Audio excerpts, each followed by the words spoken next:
Nous allons utiliser le DAF, même Gimel, dans ma Sechet, Babakaman, en prenant 3 lignes à la fin du DAF, même Bet, Amoud Bet, ou Ben Nizakin, le Hamar Rabbi Akiva. Est-ce que, au sujet des Nizakim, Rabbi Akiva n'a pas dit cela? On reprend ce qu'on avait dit au nom de Rabbi Akiva. Pourquoi la Torah a dit Vehemit Ish o Isha au sujet d'un taureau? On parle d'un taureau qui a tué un homme ou une femme. Pourquoi préciser un homme ou une femme alors qu'on a déjà un verset dans la Torah qui nous dit qu'au sujet des dommages, les hommes et les femmes sont parfaitement équivalents. Donc pourquoi nous dire l'homme ou la femme? Pour nous dire que lorsque le taureau a tué un homme ou une femme, il y a une ressemblance particulière ici entre l'homme et la femme qui n'est pas habituelle. C'est qu'en général, lorsqu'un homme décède, ce sont les enfants qui héritent. Lorsqu'une femme décède, d'abord le mari hérite. Et là ici, lorsque l'homme ou la femme sera tué, le kofer, la somme qui doit être versée par le propriétaire du taureau coupable, cette somme sera versée à chaque fois aux enfants et non pas aux conjoints restants. Et c'était ça la particularité de Mit Ish o Isha, c'est que ça va directement aux enfants. Pourquoi? Nous disait la Gemara. Parce que c'est une particularité de kofer. Comme kofer est un gain que la femme reçoit entre guillemets forcément après sa mort, donc à un moment où elle n'est plus mariée, le mari n'a pas droit à ce que la femme gagne, entre guillemets, après la mort, mais ce qu'elle possède avant sa mort. Et du coup, ça voudrait dire, jusqu'à dire Rabbi Akiva, que l'homme ou la femme, le kofer, ira aux descendants, ne marche que pour kofer, et pas pour toutes les autres rémunérations que le propriétaire du taureau doit verser. Ou Benzakim, lo ama Rabbi Akiva. Donc tu es en train de me dire que selon Rabbi Akiva, les autres dommages ne sont pas versés aux enfants. Vert, il y a pourtant une braïta qui dit Ikaet Aisha, lorsque cette fois ça a frappé une femme qui était enceinte. Et Tsuyelade, elle a perdu le bébé qu'elle avait dans le ventre. Noten Nezek Vatsaar la Isha, Udme Vladot la Baal. On donnera, donc dans ce cas-là, lorsqu'un homme a provoqué la mort d'un fœtus, il donnera Nezek Vetsaar, le dommage et la souffrance à la femme, ou Dmevladot, et l'argent par rapport au décès du fœtus, au mari. Dans le cas où le mari et la femme ne sont plus vivants, et là-bas, s'il n'y a plus de mari, Noten ce sont les enfants qui récupèrent Dmevladot, et Naïcha, si la femme n'est plus là, Noten Leorshea, on donne à ses enfants, à elle, à ses héritiers. Akashifha, si elle est décédée mais que c'était une servante qui s'était libérée, au guilloret ou une convertie, donc dans des cas qui n'ont pas de famille, pas d'enfants, Zacha, le coupable, n'a pas besoin de payer, il a gagné cet argent qu'il aurait dû verser, qu'il ne versera pas. En tout cas, ce que l'on voit ici, c'est que pour Nezeg Vetsahar, qui sont autre chose que Kofer, Nezeg Vetsahar, donc le dommage et la souffrance que l'on verse à une femme, on voit ici que si la femme n'est plus là, on verse à ses enfants. Ce qui veut dire que, contrairement à ce qu'on a dit hier, il n'y a pas que Kofer qui, lorsque la femme est morte, sera versé à ses enfants à elle et non pas à son mari. Il y a aussi les Egotsar, Maraba avec Roucha. On parle d'un cas où la femme est divorcée. Begroucha, pareil, nous Nachman, c'est une femme qui n'est plus mariée, qui est divorcée. Et donc, c'est la raison pour laquelle on dit que l'argent va à ses enfants, puisqu'au moment où elle a reçu tout cela, le coût, et qu'elle a reçu donc la possibilité de recevoir cet argent, elle n'avait plus de mari, donc il n'y a pas d'argent sur le mari qui récupère. Nezek, Vatsa, Kerid. Avec moi, attends, si c'est ça. Un vrai, Groucha, Nemikiflog, Midve Vladot. Si tu me dis que maintenant, cette braïta parle d'une femme qui est divorcée. Et la question finalement ici porte à la fois sur le cas de divorcé, même de manière générale. Donc si c'est une femme qui est divorcée, et même de manière générale, comment se fait-il que les Dmevladot, on a dit que les Dmevladot, l'argent qu'elle reçoit parce qu'elle a perdu le bébé, l'argent du bébé va au mari. Alors la Gemara dit, autant quand ils sont mariés, on peut comprendre, mais quand ils sont divorcés, normalement, on ne peut pas dire que c'est le mari qui prend à sa place. S'ils sont divorcés, ils n'ont plus de rapport financier l'un et l'autre, et donc ils devraient partager la somme qui est liée à la perte du bébé, puisque les deux sont finalement les géniteurs de l'enfant. Quand ils sont mariés, on peut à la limite éventuellement comprendre, quoique difficilement, que l'argent du bébé aille pour le mari, parce qu'on peut dire que le mari prend en lieu et place de la femme, mais lorsque par contre qui sont divorcés, puisque c'est comme ça qu'on a expliqué pour comprendre pourquoi Nezek de Tsahar ne revenait pas après aux enfants, on a dit que c'était une divorcée. Si c'est un tiflog, Bidme Vladot, elle devrait au moins avoir 50%. Papa nous dit, à Torah Zikta Lidme Vladot, là-bas, la filou, ba aleha biznout. Nous dire à papa que le droit que le père a dans l'argent qui est lié à la mort du fœtus est un droit que la Torah a donné indépendamment du mariage, la filou, ba aleha biznout, même si la relation qui a donné naissance à ce fœtus, la création de ce fœtus finalement n'a pas été faite dans un cadre de mariage. Maïtama, pourquoi? Parce que c'est marqué Kacher, Yeshit Alav, Ba'al Aisha. Lorsqu'on parle du père de l'enfant, on l'appelle là-bas dans la Torah Ba'al Aisha. Ba'al, c'est une expression pour parler du mari, mais Ba'al, même si en général ça veut dire mari, Ba'al Aisha, si on regarde au sens vraiment étymologique du terme, Ba'al, c'est quelqu'un qui a une relation avec cette femme. Et donc, on voit ici que la Torah s'attarde plus sur le fait que ce soit le père et le géniteur de l'enfant, plutôt que ce soit le mari. Donc, on voit que finalement, le droit du père est indépendant des liens du mariage ou pas qui existent entre l'homme et la femme. Maintenant, pour justement ne pas avoir de contradiction entre ce qu'on avait dit, que tous les Nézakim reviennent à la femme et lorsqu'elle n'est pas là, au mari et jamais aux enfants directement, sauf si c'est Kofer. Et donc, la Braïta qui avait l'air de dire que ça se passait comme ça dans les Nézek Batsahar, c'est parce que là-bas elle était divorcée.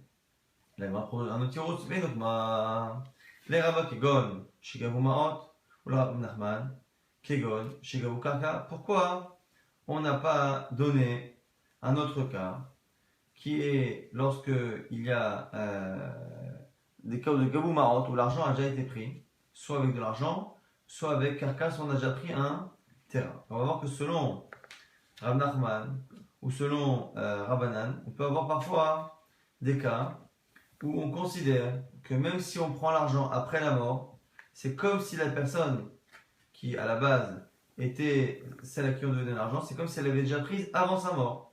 Encore une fois, l'idée étant ici que pourquoi Kofer on a dit qu'on ne le prend pas après la mort? Parce que c'est pas Mourzak, c'est Raoui. Il faut que, pour que le mari hérite, il faut que l'argent que le mari prenne soit un argent qui était déjà en possession Mourzak pour la femme, donc pas un argent Raoui qui était apte à venir dans le futur. Et là, on dit il y a encore d'autres cas où même l'argent arrive après, il est considéré comme Mourzak, comme si la femme l'avait eu avant. C'est lorsqu'on a récupéré l'argent et selon Rav Nachman lorsqu'on a récupéré le terrain. Nous on apprend ça d'Amaraba, car Rabba nous dit Gabou Karka, là-bas ça parle au sujet du Bechor. Un Bechor, là aussi il y a la même logique. Un Bechor dans la Torah, un aîné, lorsque le premier enfant de la famille est un garçon, il prendra Pishne, Bechor Hashem Matzelo, dans tout ce qui se trouve dans le domaine du père au moment de sa mort. Bechor Hashem Matzelo, tout ce qui se trouve dans le domaine du père au moment de la mort, et pas ce qui va arriver plus tard. Et donc, on se demande ici dans quel cas, lorsque par exemple, le père avait prêté de l'argent, et donc il avait des créances, est-ce que lorsqu'on va se faire rembourser, les enfants vont se faire rembourser après la mort du père, est-ce que cet argent est un argent qui appartenait déjà au père ou pas? Alors on nous fait un chilouk selon Rabba, Gabou Karka Yeshlo, Gabou Maot, Enlo. Si le prêt a été rendu avec des terrains, on considère que ça c'était comme si c'était déjà dans la possession du père, et donc dans ces terrains qui vont revenir dans les mains des enfants après la mort du père, l'aîné prendra Pi Shnaim.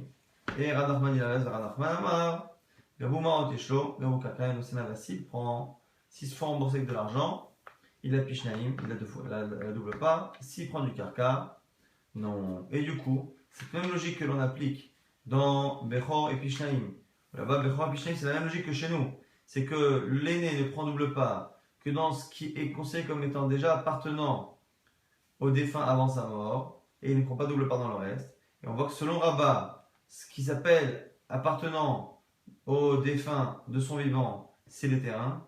Selon Rav Nachman, c'est au contraire c'est l'argent liquide. Pourquoi n'a-t-on pas appliqué ces deux cas-là à notre histoire-là de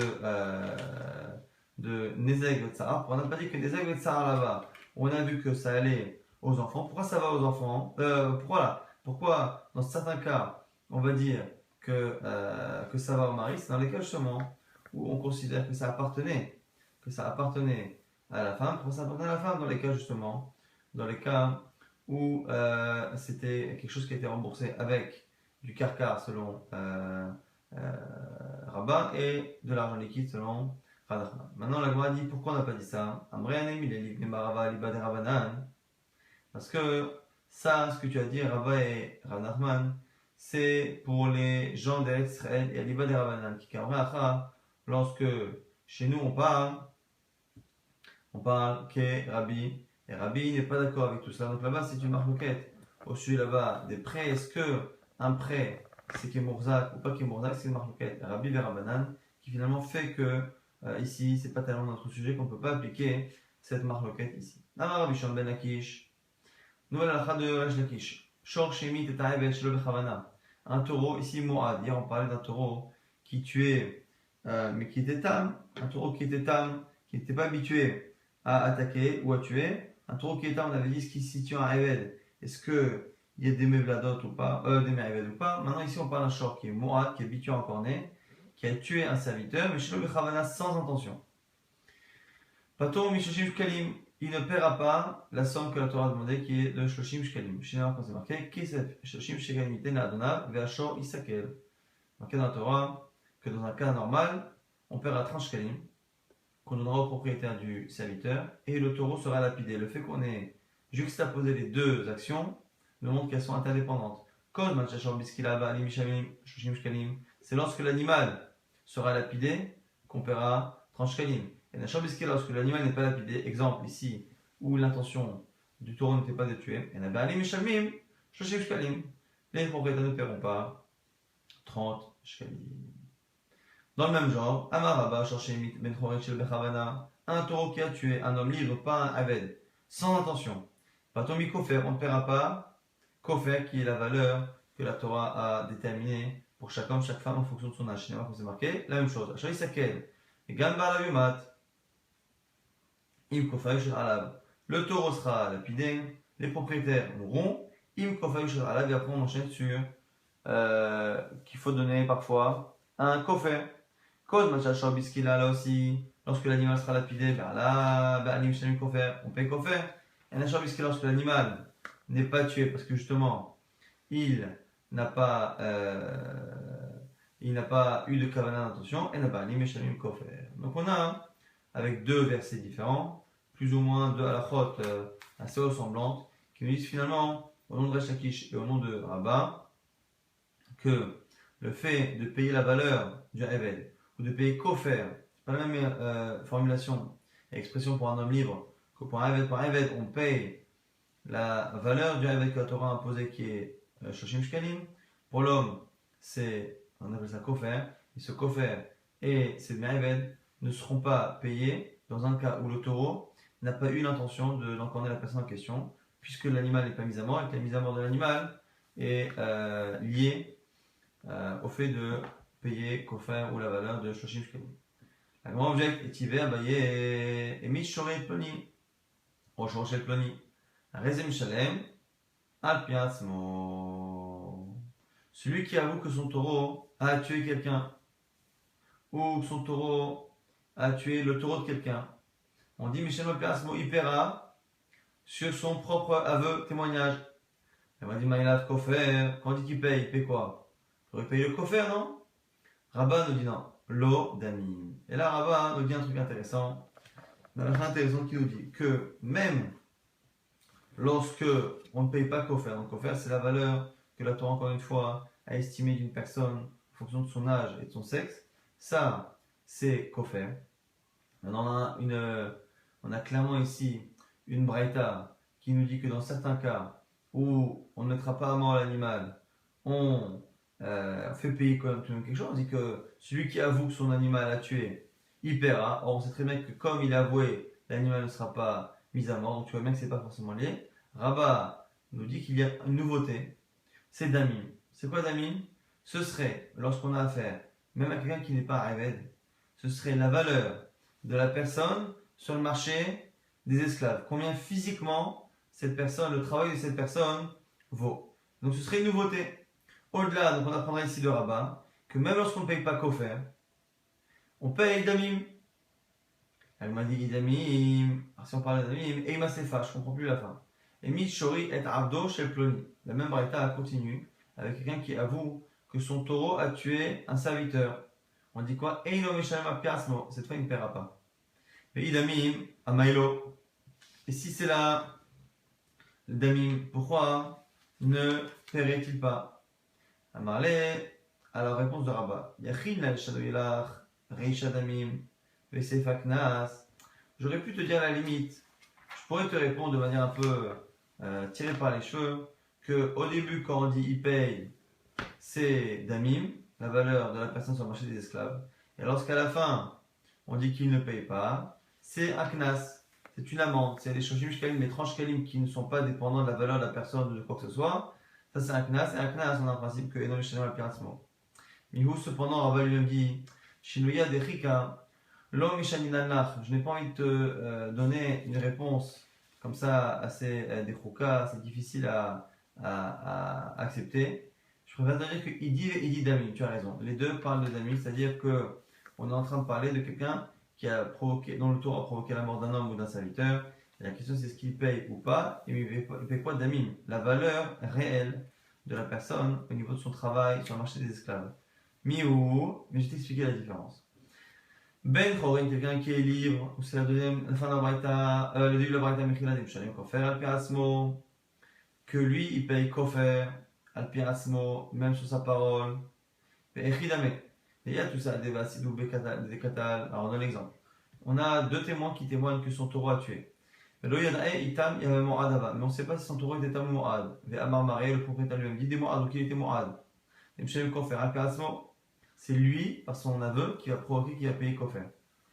Lorsqu'il n'y a pas de témoin, Meshalem Damim. Et donc, du coup, puisqu'on apprend que pour Kofer, il peut en arriver à payer de lui-même, lorsque, maintenant on va parler de la nouvelle chose à payer qui est Damim, dans un cas où il n'y a pas de Kofer, on paye Damim la valeur du travail de la personne, il pourra la payer à Pirasmo.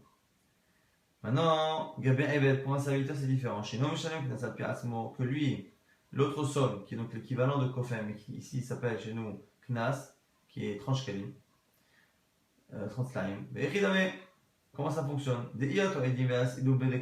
Si on témoigne que son taureau a tué, si on ne sait pas si son taureau était un ou Morad. Morad ou lui qui est Morad. Le Mishalem Knas al Pirasmo, il ne peut pas payer parce que c'est un Knas. Lorsque il n'y a pas de témoin et qui témoigne pour payer et quand du coup on ne paye pas le Knas mais Damim, il ne paiera pas Damim. Donc du coup, même si ça s'est un peu rallongé avec le cas, finalement c'est assez simple. Ce que nous dit ici, finalement, Rabat, c'est que la Braïta qui nous dit que celui qui avoue que son taureau a tué un homme, il paiera, mais si son taureau, il avoue que son taureau a tué un Eved, il ne paye pas. C'est pas qu'on est en train de parler de Knas et de Kofer, parce qu'effectivement, si c'est ça, on aurait un souci, parce que ça montrerait finalement qu'on pourrait payer. Mais là, on dit Rabat, c'est différent. On parle à chaque fois de Damim. Damim, c'est finalement la valeur réelle de la personne sur le marché des esclaves, et cette valeur-là, on la donne éventuellement lorsqu'on ne paye pas Kofer. On ne peut pas payer Kofer, on donne éventuellement Damim. Et là-dessus, justement, il y aura un chilouk entre un homme libre et un Eved. Un homme libre, puisque dans l'absolu, il peut même provoquer le propriétaire par son aveu, il peut provoquer le fait de payer Kofer, puisque Kofer c'est pas un Knas et qu'il peut payer, par son aveu, il peut payer Kofer. Quand il peut payer Kofer par un aveu, on peut comprendre également que lorsqu'il avoue et qu'on ne paye pas Kofer, parce que l'animal ne peut pas être mis à mort, à ce moment-là, on paiera Damim. Par contre, puisque l'équivalent de Kofer dans le Eved, c'est Knas, c'est la sanction de Translime qui, elle, est un Knas, une amende, et il ne peut pas la payer sur son aveu, il ne pourra pas payer non plus Damim sur son aveu. Maintenant, ce chilouk-là entre Eved et Ben Chorin, la Gemara va objecter. Mativa, Shmuel Bar Yitzhak, Kosh, Shechayem Ben Chorin, Chayam Ben Eved, Ben Bekofer, Ben Mimita, il y a une Braïta qui nous dit quoi? Que tout ce qui est Chayam pour un serviteur, pour un homme libre, et Chayam pour un Eved. Que ce soit Kofer, ou que ce soit la mise à mort de l'animal. Elle m'a dit, et quoi? Et Kofer Ben Eved Mika. Et comment on peut dire que ce qui est chayav chez l'un et chayav chez l'autre en parlant du mot kofer. Alors que kofer n'existe que pour un homme libre et pas pour un aved. Et la lave, damim, tu es obligé de dire que quand on dit kofer, on parle de damim, de la valeur réelle. Alors ici il y a une réponse. Il y a un motif qui disent que c'est celui qui a apporté l'objection à Shmuel Bar Yitzhak qui lui-même a donné la réponse. Et qui disent que c'est Amalé Rabat, que c'est Rabat lui-même qui répond à sa chita. Achik Katane, comme ça, il faut enseigner. Kol Shechedel Ben Chorin Bechavana Pi Edim Kofer. Toute situation où un homme libre qui paiera donc Pi Edim sur les témoignages Kofer. Hayav Be'aved Knas, il paiera dans le cas équivalent pour un Aved un Knas. Et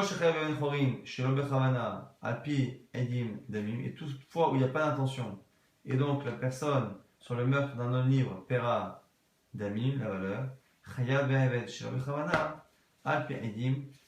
paiera pour la dîme. Finalement ici, on a répondu, on n'a pas d'objection, on n'a pas de preuve finalement que on a pas cette situation de damim, que quand on n'a pas qu'à faire, on paye damim, on n'a aucun problème, on peut très bien expliquer que finalement cette braïta qui nous dit qu'on a un équivalent entre Aved et Ben Chorim, c'est dans la même catégorie, c'est-à-dire que lorsqu'on parle pour un Ben Chorim, le meurtre d'un homme libre, on parle de Kofer, on parlera en équivalent de Knas, de Shoshim Kishkalim, et lorsque on parle de damim lorsqu'on parle de damim dans Ben Chorim, on parle de damim dans Aved. Maintenant, Malé Rava maintenant, il va objecter au principe même, le principe qu'avait dit Rava, de dire que lorsqu'on ne paye pas Kofer, on paye damim. Lorsque on ne peut pas payer Kofer pour certaines raisons, on paiera à la place, donc damim, pour un homme libre ici, on paiera sa valeur sur le marché des esclaves. Donc, Madia Malé Rava Yachis, c'est ça. Isho, Shelo Bechavana, Alpi Edim Neshalem Damim. Pareil, quelqu'un qui a mis le feu. Et le feu a finalement tué sans que la personne le veuille. Comme ce n'était pas son intention, on ne peut pas lui-même lui appliquer tous les halachot qui sont liés à un meurtre. Donc du coup, on devrait le faire payer. Les shalem damim, on devrait le faire payer au moins damim, la valeur de la personne sur le marché des esclaves. On m'a dit, on mène les rava de l'homme shalem. Et alors, qui te dit que non? On m'a dit, qui dit à Rava que non? Pour qui s'étonne comme ça? Alors, on m'a dit, il m'a peut-être parce que Benidin c'est Mishnah qui dit Hayag, il dit Kafutlo, Ve'evet Samochlo, Ve'nisraf, Aimo, Hayag. Lorsque quelqu'un allume un feu qui va s'étendre involontairement et qu'il y avait sur place un guédi, un chevreau qui était attaché et il n'y avait pas très loin un serviteur qui se promenait, Ve'nisraf, et ça a été brûlé, il doit payer pour la végétation qui a été brûlée et pour l'animal qui était attaché, pas pour le serviteur. Avec Kafutlo, Ogdi Samochlo, Venisraf, Emo, Pato. Si le Aved était attaché et que le Guédi ne l'était pas et que ça a brûlé, il est dispensé. De là, on voit qu'il paiera ou pas pour le chevreau en fonction du fait que le chevreau était attaché ou pas. Mais pour le serviteur, il ne paye pas. Donc, comme on voit ici qu'il ne paye pas, on nous dit ici Rava, c'est l'agma représente quoi de dire que c'est de là qu'on apprend que pour le feu, quand il n'y a pas de kavana, on ne paye pas damim. Ici, on ne propose pas de dire qu'on paye le damim. Agma dit Hamar et Shakish. Agma dit attends, et Shakish a déjà expliqué là-dessus que c'est un cas particulier qui est gon chez Itzit Begoufo, chez la Eved. On avait vu il y a quelques semaines que c'était un cas où on estimait qu'en fait la personne avait allumé le feu, mais le feu avait directement, la flamme avait directement enflammé l'habit et le corps du Eved. Et du coup, on avait un principe de Kamlé Midarba Miné. Pourquoi il ne payait pas pour le Eved avec Dirash Lakish? Parce que comme il a directement provoqué la mort, non pas indirectement, mais directement la mort du Eved, la personne est Chayav Mita, passible de la peine de mort pour le meurtre de cette personne-là. Et étant Chayav Mita, on ne peut pas lui faire payer une sanction financière grâce au principe de Kamlé Midarba Miné. Donc du coup, on a une réponse à cette objection. Mais là, alors peut-être que Rava apprend par ailleurs des Tanya Chom Be'esh Mibibor qu'il y a une Chumra dans le feu par rapport à Bor. Rappelez-vous, c'est le cas d'Ezekim. Shaesh Moedet, Lechol Ben Davar Raoula, Ben Davar Shel Raoula, que le feu est Moad. On paiera tout sur le feu, car il est Moad de consommer tout. Le feu brûle tout, même il n'y a pas d'habitude ou pas d'habitude. Tout ce qui passe devant lui est brûlé. Machin Ken Bebor, ce qui n'est pas le cas du bord du puits. Velou, et on n'a pas dit. Shaesh Meshalemet, Shel Bechavana, Damim, Machin Ken Bebor, le Katane. Et parmi les Khumrot, on n'a pas cité le fait de dire que s'il n'y a pas eu de Kavana, le Hesh paiera tout de même les damim la valeur de la personne sur le marché d'esclave. Le fait qu'on ne l'ait pas dit, c'est peut-être une preuve que ça ne marche pas comme ça. La manière ça aussi, c'est pas une preuve. Dilma, Tana Vachaya. C'est que le Tana a oublié. Et du coup, la Gmadi et la Rava, Goufé, Ibaroye, Ibael. Finalement, c'est pas qu'il en est sûr, Rava, c'est qu'il pose la question. Isho Shalom Bechavana, celui qui a mis le feu sans intention, Miushalem Damimolo, est-ce qu'il paiera la valeur de la personne ou pas? Miamrinan Gabe, Shahud Bechavana Mishalem Kofer, Shal Bechavana Mishalem Damim. Est-ce que c'est que pour le taureau qu'on dira qu'avec une intention il paye le Kofer, sans intention il paye Damim? Avalisho de Bechavana la Mishalem. Mais pour le feu, ou même avec une Kavana, il n'y a pas de Kofer, Shal Bechavana Damim, lo Mishalem Damim. Quand il n'y a pas de Kavana, il n'y a pas de Damim. Ou dis-moi peut-être, Keivan, Gabe Shoro Shal Bechavana, Afalgab, Delika Kofer. Meshalem Damim, ou peut-être qu'au contraire, puisque dans le cas du taureau, quand il n'y a pas de kofer, il y a Damim, Gabelisho, pareil pour le feu où il n'y a pas de kofer. Regardez Bechavana, le Meshalem Kofer, Shol Bechavana, il y a Meshalem Damim, du coup c'est la question de la Gemara, et on ne connaît pas la réponse, Teiku, et on reste sur un Teiku. Donc ça, c'est finalement la question de Rava. Est-ce que ce qu'a dit Rava, que lorsqu'un taureau, encore, et qu'on ne peut pas, on ne paye pas kofer, parce que par exemple, il n'y a pas de kavana, pas d'intention chez le taureau, donc on ne paye pas kofer. Est-ce que lorsqu'il n'y a pas de kofer dans le taureau et qu'on paye finalement damim, est-ce que cette logique-là existe dans le feu? Ou lorsque le feu a tué et qu'il n'y a pas d'intention, et donc on a certaines sanctions qui ne sont pas appliquées, est-ce qu'on peut tout de même faire payer damim? C'est la question finalement de Rava. Maintenant, on nous apprend une halakha dans Rabbi Yochanan, qui a Rabdimi, ma Rabbi Yochanan, Rabdimi a dit kofer. C'est quoi kofer là-bas? Kofer yishatala, matamoloma im kofer. Pourquoi on va dire im si il y a du kofer? Le mot im est en trop. Et rabot kofer shel bechavana, kofer, qui kofer bechavana. Pour nous dire finalement qu'on paiera kofer, qu'il y ait une intention ou qu'il n'y ait pas d'intention. Donc c'est l'inverse de ce qu'on a dit jusqu'à présent. On a dit que selon Rabat, lorsqu'il n'y a pas d'intention, il n'y a pas de kofer. Et s'il n'y a pas de kofer, il n'y a pas d'intention, on paiera damim. Malé Abaya Baïdi et là, mais attends, ben nami. Alors ce que tu dis ici, là-bas, on ne parle pas d'un Eved, on parle là-bas de quelqu'un qui a tué. Mais si on applique ça, le même mot im est marqué dans Eved.